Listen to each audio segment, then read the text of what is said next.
आज 2-4 दिन के अंदर आपने एक न्यूज सुनी होगी, एक खबर आपने व्हाट्सएप पे देखा होगा। वो खबर ये थी शर्मनाक खबर, सर को शर्म से झुका देने वाली खबर, सीने को हिला देने वाली खबर, उस बात को न बोलने में शर्म आने वाली खबर, यानी ऐसी खतरनाक खबर जिसको लोगों ने कभी सुना नहीं होगा, ने कभी सोचा तक नहीं होगा। वो खबरें गश्त कर रही हैं, लोगों तक ये बात पहुंच रही है। मैं कहना चाहता हूं वो बात कौन सी है। अगर आपकी नजर पड़ी है तो ठीक है, नहीं पड़ी है तो मुझसे सुन लीजिए। वो खबर इंतहाई खतरनाक खबर है। वो खतरनाक खबर ये है कि एक लड़की जो 12-13 साल की थी, डॉक्टर के पास उसको ले जाया गया। वह बीमार हालत में, डॉक्टर ने तहकीक की, वो पता चला कि ये 12-13 साल या 11 साल की लड़की गर्भवती है। ये गर्भवती हो गई है। डॉक्टर सन रह गए, डॉक्टर का दिमाग हैरान में पड़ गया। इस कम उम्री में, और जबकि अब बिल्कुल नन्ही सी उम्र है, और ये लड़की हामिला कैसे हो गई। और जब तहकीक की गई, जब पता चला कि ये किसी दूसरे का हमल नहीं है। इतनी छोटी सी बच्ची से कौन दिल लगाएगा। प्यार मोहब्बत की कहानी तो 15, 16, 18 साल के बाद, स्कूल कॉलेज में बड़े क्लास में जाने के बाद वो सारी बातें शुरू होती हैं। लेकिन ये मोबाइल का डांस, ये म्यूजिक का कल्चर, ये साहब थिरकने का कल्चर, ये डांस का कल्चर, ये स्कूल में डांस का निजाम, और ये मोबाइल में गंदी गंदी तस्वीरें छोटे छोटे बच्चों को भी आज शहवत की दुनिया में कदम रखने पर मजबूर कर दिया है। उससे बदन में शहवत भड़कती है। इनके अपने खास भाई का हमल है। डॉक्टर तंग हो गए, पसीना पसीना आ गया। वह भाई 18 साल का नहीं था, वह भाई 20 साल का नहीं था। भाई की उम्र कितनी है? उसकी उम्र भी वही 11-12 साल है। जो उम्र है खेलने की, जो उम्र है स्कूल के छोटे क्लास में जाने की, जो उम्र है एक बिस्तर पे सोने की, जिसको लोग समझते हैं कि एक छोटा भाई 11 साल का है, बहन 12 साल की है, दोनों एक साथ सो जाएं, अब एक कमरा है, क्या होगा। छोटे छोटे बच्चे हैं, इनके दिल दिमाग में और सब कोई बातें तो कब आएंगी, जब वो 18 साल के हो जाएंगी। मगर 18 साल की होती कब हैं? जब माहौल में पाकीज़गी सफाई होती है। लेकिन जब माहौल में मोबाइल की गंदगी हो, जब माहौल में टेलीविजन की स्क्रीन पर गंदे गंदे मनाजिर हों, ऐसे माहौल में तो 7 साल का बच्चा भी वो कर गुजरता है जो 17 साल का जवान सोचता रह जाएगा। आका इस्लाम ने 1400 साल पहले कहा था, आखिर जमाने में बच्चों में शहवतें डाल दी जाएंगी, छोटे छोटे बच्चों में शहवत आएगी, और फिर इस तरह की हरकतें होंगी। और सबसे लाजवाब बात तो यह है, अगर यह काम कोई मुसलमान की फैमिली में हो गया होता तो आज यह एंकर आकर के मेरे मुंह में माइक घुसा के कहता, क्या इस्लाम ये सिखाता है क्या कुरान ये बताता है क्या मदरसों में ही पढ़ाया जाता है क्या मुसलमान यही करता है क्या इस्लाम ही कहता है क्या। लेकिन क्या हिम्मत है उसकी कि आप उस फैमिली में चला जाए और कहे कि क्या हिंदुइज्म ये कहता है क्या यह धर्म ये कहता है क्या स्वामी गुरु जी ये कहते हैं क्या शंकराचार्य ये कहते हैं क्या रामायण में यह है क्या फलां में। नहीं, हिम्मत नहीं होगी। वो तो सिर्फ मुसलमानों को बदनाम करने के लिए कोई शोषा चाहिए, इसलिए वो एक बहाना ढूंढते हैं और नाच के साथ वो न्यूज पढ़ते हैं ताकि खूब मुसलमान बदनाम हो जाए। एक साइंटिस्ट अमेरिका में कलमा पढ़ के मुसलमान हुआ, ये गोंगा बन जाता है, ये उसकी बात को नहीं फैलाता है। एक वैज्ञानिक साहब थाईलैंड की राजधानी बैंकॉक की यूनिवर्सिटी का प्रोफेसर डॉक्टर मेगाटेट तेजासन जी, वो कलमा पढ़ के मुसलमान हुआ, उसकी खबर कोई नहीं देगा। और फिर हिंदुस्तान में कोई दिन ऐसा नहीं गुजरता जिस दिन यहाँ का पढ़ा लिखा आदमी कलमा पढ़ के मोमिन ना होता हो, उसकी खबर कोई नहीं चलाता है। इस्लाम को बदनाम करने के लिए कहीं से कोई शोषा मिल गया, अब उसको नाच के फैलाना है। मैं कहता हूं, एक आबादी है, उस आबादी में 1000 लोग बसते हैं। 1000 में अगर कोई एक बंदा सड़ा हुआ शराबी, पापी और बदकार, ज़नाकार हो गया तो उस एक को तुम 1000 की आबादी के मुसलमान पे थोपेगा। इस्लाम ये सिखाता है, कुरान ये सिखाता है। 1000 जहां लोग रहते हैं, 2-4 आदमी का गोंडा, बदमाश, शराबी, पापी होना ये कोई ताज्जुब की बात नहीं है। मेजॉरिटी मुसलमानों की आज भी पूरी दुनिया में एक जबरदस्त ये कौम है, मेजॉरिटी शराब में लीन नहीं है, मेजॉरिटी सूद में लीन नहीं है। क्यों?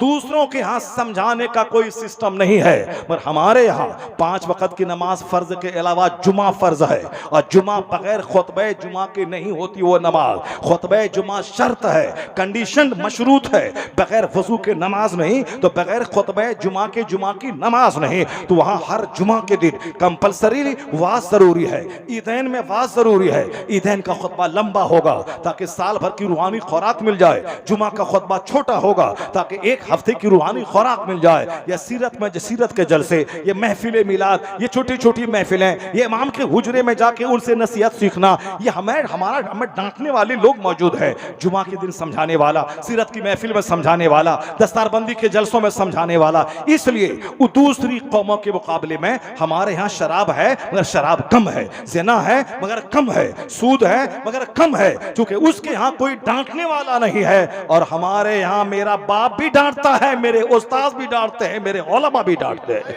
यानी हमारे डांटने वाले मौजूद है, हमारे समझाने वाले मौजूद है, हमारे यहाँ वाज़ नसीहत का माहौल मौजूद है। लेकिन अगर तुमने इस माहौल को खत्म किया और कॉमेडी शुरू कर दी और हंगामा शुरू कर दिया, तो फिर तो कोई समझाने वाला नहीं रह जाएगा। फिर तो वही धमाल मचेगा जो चर्च में हो रहा है, वही धमाल मचेगा जो पूजा के नाम पे, पूजा के जुलूस में हो रहा है। 5 लड़के हैं, 10 लड़कियां हैं, लड़कियां भी नाच रही हैं, लड़के भी नाच रहे हैं। ये बताओ वो जो दोनों नाचेंगे तो पूजा के नाम पे नाचेंगे, और नाचने के बाद क्या क्या ड्रामा होगा? वही ड्रामा होता है कि साहब 11 साल के बच्चे, 12 साल की लड़कियां, हकीकी भाई बहन दोनों आपस में सेक्स करते हैं और बहन हामिला हो जाती है। ए मेरी कौम, अब भी तू मुस्तफा की तालीमात की अजमत को तस्लीम नहीं करेगा? हुजूर ने 1500 साल पहले कहा था, जब बच्चे 7 साल के हों उसे नमाज का आदेश दे, और जब बच्चे 10 साल का हों उसे मार के नमाजी बना दे, और जब नमाजी बन जाएं वह फर्रकू बैनहुम फिल मदाजे, उनकी ख्वाबगाहों में उनका बिस्तर अलग कर दे। ये मत कहना कि बहन है, ये मत कहना ये भाई है। अब ये 10 साल का हो चुका है, ये सिन्ने शऊर को पहुंच चुका है। बहन का बिस्तर अलग, भाई का बिस्तर अलग, वो भाई भी अपने हम उम्र भाई के साथ न सोए, उस अवल के उनका बिस्तर अलग रहे। इस कहने का क्या मतलब था? कहने का मतलब यही था कि हम जिन्स परस्ती से समाज बचेगा, इगलामबाजी से समाज बचेगा, लवातत से समाज बचेगा, तमाम जिनसी बेरा रवि से समाज बचेगा। आज जब लोग इस तरह के माहौल को देखते हैं, मुस्तफा का फरमान याद आता है, जहां आज मशवरा देते हैं दानिश्वर कि बिस्तर अलग कीजिए, दोनों की ख्वाबगाहें अलग हो। कुर्बान मुस्तफा पे जो 1500 साल पहले ये फरमान जारी किया और सोने का एक सिस्टम बताया कि बच्चों को नमाजी बना 10 साल में, उसके बाद ख्वाबगाहों में बिस्तर अलग कर दे। पता ये चला दानिश्वरों की निगाहें जहां आज गई है, साइंटिस्ट निगाहें जहां आज गई है, वहां नजर मुस्तफा की 1500 साल पहले चली गई है। इसलिए मुस्तफा लाजवाब, मुस्तफा की शान लाजवाब। आला हजरत की माने तो कहना पड़ेगा सारे ऊंचों में ऊंचा, समझिए जिसे है उस ऊंचे से ऊंचा हमारा नबी, सारे अच्छों में अच्छा, समझिए जिसे है उस अच्छे से अच्छा हमारा नबी। नारे तकबीर, नारे रिसालत, अज़मते मुस्तफा। वाह वाह वाह। ये मेरी तरक्की का वाहिद रास्ता है कि मोहम्मद से वफा तूने तो हम तेरे हैं। ये जहाँ चीज़ है क्या लौहो कलम तेरे हैं। तरक्की का वाहिद रास्ता है हुजूर की गुलामी करना। और आला हजरत रज़ी अल्लाह ताला अन्हु ने 100 साल पहले कहा था, दूसरे का चेहरा मत देखना, फिल्म कल्चर का चेहरा देखोगे तो फिल्मी कल्चर अपनी ज़िंदगी में लाने का जज्बा पैदा होगा। अगर तुमने किसी नेता को देखा तो तुम भी झूठ में लथपथ हो जाओगे। मत देखना, दुकान जाना है, सामान खरीदना है, सामने वाला दुकान करने वाला आदमी चाहे जिस मजहब से ताल्लुक़ रखता हो, मगर मुझको बिस्किट लेना है, मगर मुझको वहाँ से सामान लेना है, लेकिन दिल नहीं देना है। दोस्ती उससे करनी है जो साहिब ईमान हो, दोस्ती उससे करनी है जो साहिब ईमान हो। ट्रांजैक्शन सबसे होगा, लेन देन सबसे होगा, मगर दोस्ती सबसे नहीं होगी। दोस्ती किससे होगी? आला हजरत की माने उन्हें जाना, उन्हें माना, न रखा गैर से काम, लिल्लाहिल हम्द में दुनिया से मुसलमान गया। आज समाज में एक बुराई हो तो बोलूं, अभी तो इतनी बुराइयां हैं, मैंने इतने पॉइंट्स खोल दिए हैं कि सबको मैं समेटना चाहूँगा, मुझको और 2 घंटे लगेंगे सबको समेटने में। समाज में मोहब्बत पैदा करने के लिए हुजूर ने कहा था जन्नत नहीं जाओगे जब तक कि मोमिन ना बन जाओ। अब वला तुमिनु हत्ता तहाब्बू, मोमिन नहीं बनोगे जब तक कि आपस में एक दूसरे से मोहब्बत ना करो। क्या मतलब? मोहब्बत करना अपने मोमिन बने रहने के लिए ज़रूरी है। ऐसा नहीं कि वो अपना खाता है हम अपना खाते हैं, हम क्यों जाएं। नहीं, अगर ईमान प्यारा है, जन्नत प्यारी है, अगर खुद अल्लाह रसूल की रज़ा प्यारी है, मग़फ़िरत और बख्शिश प्यारी है, तो ना चाहते हुए भी पड़ोसी से मोहब्बत करना होगा, अपने भाइयों से मोहब्बत करना होगा, रिश्तेदार से मोहब्बत करनी होगी। तो क्या कहा कि उस वक़्त तक नहीं बनोगे मोमिन जब तक कि आपस में एक दूसरे से मोहब्बत ना करो। अब आगे हुजूर कहते हैं, अवला अदुल्लुकुम अला शैइन इज़ा फ़अलतुमूहु तहाबबतुम, मैं तुम्हें एक नुस्खा बताऊं जिस पर अमल करोगे तो मोहब्बत पैदा हो जाएगी। ये कौन सबसे बड़े हकीम मुअल्लिम कायनात मुस्तफ़ा कहते हैं, क्या मैं तुझको एक नुस्खा नहीं बताऊं जिस पर अमल करोगे तो तुम आपस में मोहब्बत पैदा हो जाएगी। हुजूर कहते हैं, अफ़शुस सलाम बैनकुम, आपस में सलाम को फैला दो। ये मत देखो कि मेरी बीवी है सलाम करो, ये मत देखो कि मेरे शागिर्द है सलाम करो, ये मत देखो कि मेरे समाज के गरीब हैं सलाम करो, ये मत देखो कि ये मेरा पड़ोसी है सलाम करो। सलाम को फैला दो। जब तुम 10 बार सलाम करोगे तो सामने वाले का दिल ही तो है, वह दिल हिल जाएगा, वह फिर तुमको सलाम में पहल करना चाहेगा। इस तरह आपस में मोहब्बतें पैदा हो जाएंगी। सलाम करने के बाद चेहरे पे मुस्कुराहट पैदा हो जाती है। और जब यह नफ्स बोले कि नहीं साहब आई एम, मैं हूँ, आई एम ग्रेट, मैं बड़ा हूँ, मैं बड़ा हूँ, मैं प्रिंसिपल हूँ, मैं शेखुल हदीस हूँ, मैं मस्जिद का इमाम हूँ, मैं गाँव का जमींदार हूँ, मैं पत्नीदार हूँ, मैं शौहरे नामदार हूँ, ये मेरी बीवी है, मेरे घर में रहती है, मेरा खाती है, मैं शौहरे नामदार हूँ। जब ये सारी बातें दिमाग में आए तो बस सामने हुजूर को ले आना कि मुस्तफ़ा से हटे तो बर्बाद हो जाओगे। हुजूर को ले आना कि सरकार रास्ते से चलते थे तो बच्चों को सलाम करते थे, घर में दाखिल होते तो बीवियों को सलाम करते थे। मैं बड़ा या मुस्तफ़ा बड़े, जब सामने मुस्तफ़ा को लाओगे तो सारा गुरूर खत्म होगा, आजिज़ी पैदा हो जाएगी, अक्सारी पैदा हो जाएगी।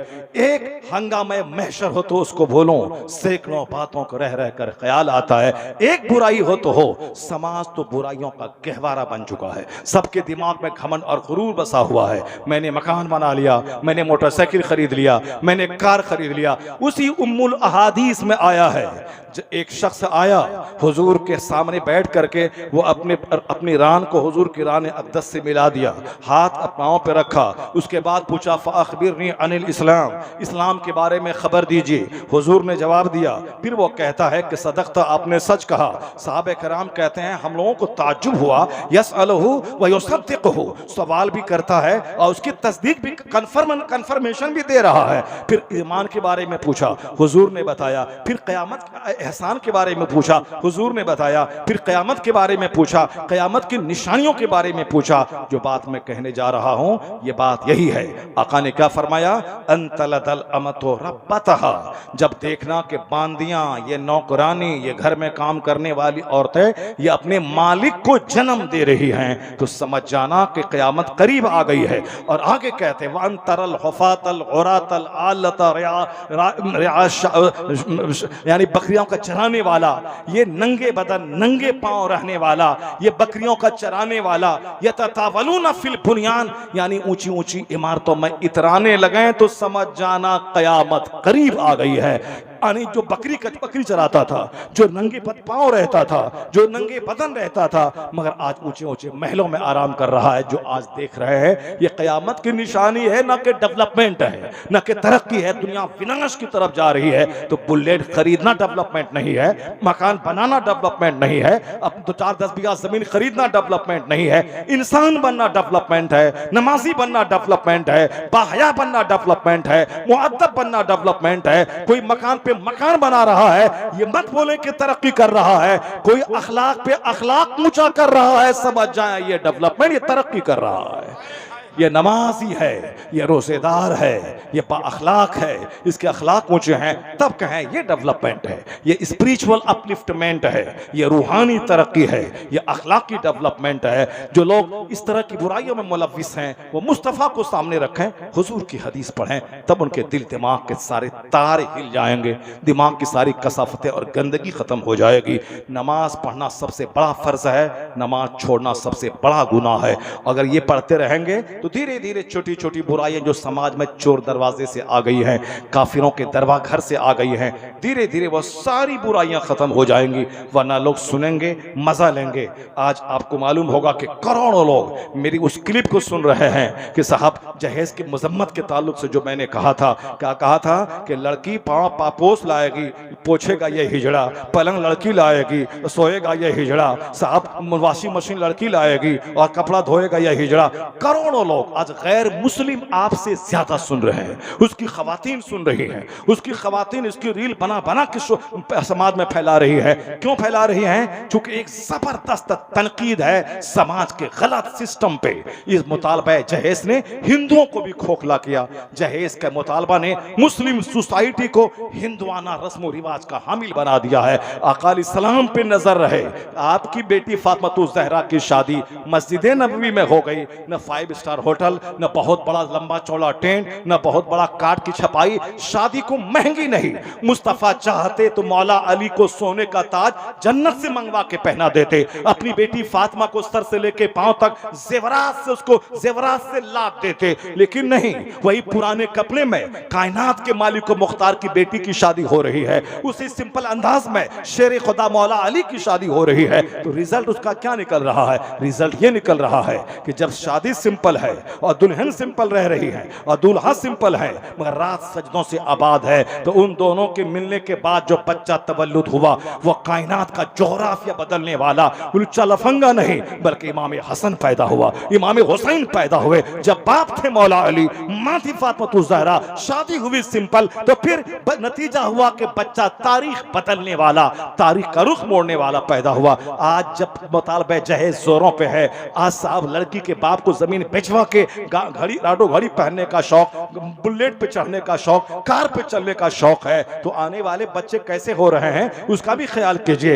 ये बच्चा लुच्चा, ये लफंगा, ये गुंडा, ये माँ बाप के सर पे चढ़ के मारने वाला, माँ को आंख दिखाने वाला, अपनी बीवी की गुलामी करने वाला, अपने सास ससुर, अपनी साली, अपने साला की गुलामी करने वाला, अपनी अपनी अपनी बहन से चिढ़ने वाला, उनको सलाम तक नहीं करने वाला, उनके घर तक की खबर तक नहीं लेने वाला, ये जो हाथ से निकल गए बच्चे हमारे, ये बच्चे इसी निकल गए मेरी शादी हो गई पेचीदा, मेरी शादी हो गई सुन्नतों से खाली। अगर चाहते हैं कि बच्चा हमारा नेक बने, परहेजगार बने, तो नाच गाना खत्म करना होगा, तमाशा खत्म करना होगा, मुतालबा जहेज खत्म करना होगा, शादी को बिल्कुल सिंपल आसान बनाना होगा। 5 आदमी के बीच में निकाह हो जाए, 10 आदमी के बीच में निकाह हो जाए, रात में रिश्ता तय हो, रात में निकाह हो जाए, मस्जिद में 5 आदमी बैठे वहां निकाह हो जाए। तो क्या मतलब? कानून मुस्तफा ये बता रहा है जब शादी आसान होगी तो ज़िना मुश्किल हो जाएगा, और जब शादी मुश्किल होगी ज़िनाकारी आम हो जाएगी। मुसलमानों की बेटियां आज काफिरों के साथ भाग रही है, क्यों? शादी मुश्किल हो गई। अगर शर्म गैरत और हया सीने में मौजूद है, जो साहिब मकदूर है, जो साहिब हैसियत है, जो 1 करोड़ की शादी कर सकते हैं, उसे मुस्तफा का चेहरा देखकर, फरमान देखकर, उसे ताकत के बावजूद अपनी शादी को सिंपल करना होगा, सादा करना होगा, मस्जिदों में करना होगा। तो वो माहौल जो मस्जिद नबवी का था, वो माहौल अपने गांव के मोहल्ले और मोहल्ले की मस्जिदों में लाना होगा। निकाह मस्जिदों में करने का माहौल पैदा हो, 5 आदमी के बीच पैदा हो, कार छपाई की पेचीदगी खत्म करें, साहब सजावट की पेचीदगी खत्म करें, और 5 स्टार होटल की होटल बुक करने की पेचीदगी खत्म करें। शादी को सिंपल बनाएं। लड़कियां काफिरों के साथ नहीं भागेंगी, बल्कि लड़कियां मुहज्जब होकर मुस्लिम समाज को आबाद करने लगेंगी। लड़कियां पर्दे में रहेंगी, लड़कियां कनीज़े फातिमा बनेंगी, लड़कियां बाहया बनेंगी। जब लड़कियां बाहया बनेंगी, जैसा खेत वैसी वैसी वैसी फसल, जैसा दरख्त वैसा फल। आम के पेड़ में जब लीची नहीं फल सकती है, तो एक बेढंगी माँ के पेट से एक मुहज्जब बच्चा कैसे पैदा हो सकता है? इसलिए समाज में अचानक सारे समाज को बदलना मुश्किल है, लेकिन धीरे धीरे अपने समाज को बदलने से पहले अपने घर में बदलें, अपने बाल बच्चों को बदलें। पूरे समाज का ठेकेदार मत बने, बल्कि अपने घर से शुरुआत करें। अगर घर में आपके बच्चे अच्छे हो गए, आप घर का माहौल अच्छा हो गया, तो धीरे धीरे आस पड़ोस के लोग आपको देखकर इम्प्रेस्ड होंगे, वो भी हिम्मत जुटाएंगे। सारे लोग अपने घर में सुधर गए, सारा समाज सुधर जाएगा। वरना फिर मुंह देखेंगे वो सुधरेगा तब सुधरेंगे, तो कोई नहीं सुधरेगा। अल्लाह तबारक व तआला हमको आपको सबों को अपने नबी मोहतरम अलैहिस्सलाम की गुलामी करने की तौफीक अता फरमाए। आका इस्लाम से सच्ची मोहब्बत की तौफीक अता फरमाए। सच्ची मोहब्बत गुलामी सिखाती है, हुजूर की इताअत व फरमाबरदारी